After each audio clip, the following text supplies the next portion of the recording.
Did anyone else notice the weird commentary at UFC 329? At times it felt like I wasn't even watching the same fight as the commentators, especially during the Whitaker fight, where Joe Rogan kept saying Whitaker is too small for the weight class and making it seem like Whitaker was losing the fight, only for Whitaker to win every round and get a TKO in the third, and DC trying to agree with him, even though you can tell he knows that Joe is wrong.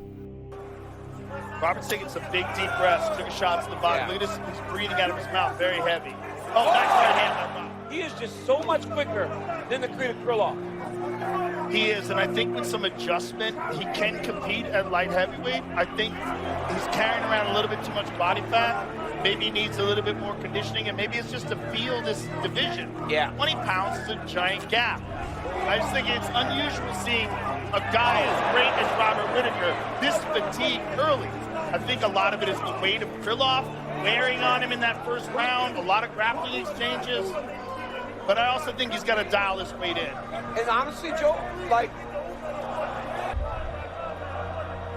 So Krylov's corner recognizes that this is possibly 1-1. Yep.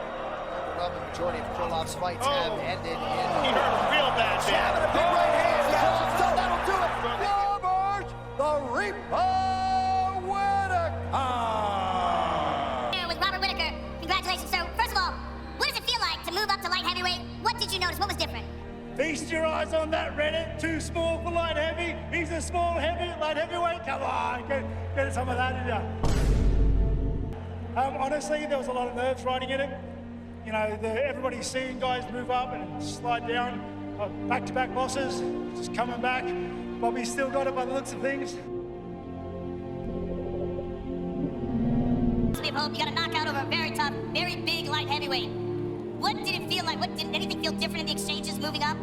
Yeah, you know, I trained for the entire camp, kind of with the idea that my opponent's going to be the boogeyman, that every touch will kill me, and that's not the case. And mate, I hit as hard as anybody else. Well, the speed advantage is evident. So yeah, basically Joe wouldn't give Rob his credit and just wanted to run with his own narrative that just wasn't happening. I don't know why Joe does this and why other commentators don't correct him on it. To be fair, John Anik was pretty much just ignoring Joe and calling the fight as it was, but DC kept trying to agree with Joe, even though he had nothing to say. So he ends up just saying a whole lot of, well, nothing. I've seen Joe do this with other things, like when he won't stop talking about calf kicks. Meanwhile, the fighter seems to not even be fazed. I don't know, maybe it's just an old age thing, but then again, Whitaker broke Krylov's jaw and was not tired after the fight. Like, Joe, what more do you want, man? Just admit you were wrong. Oh yeah, and before I forget, what the hell even is this? This is an official broadcast, and yet it feels like I'm watching a bunch of weirdo streamers commentate on the fight. I don't mind the celebrities being at the UFC events, but they need to not be involved in the actual event itself.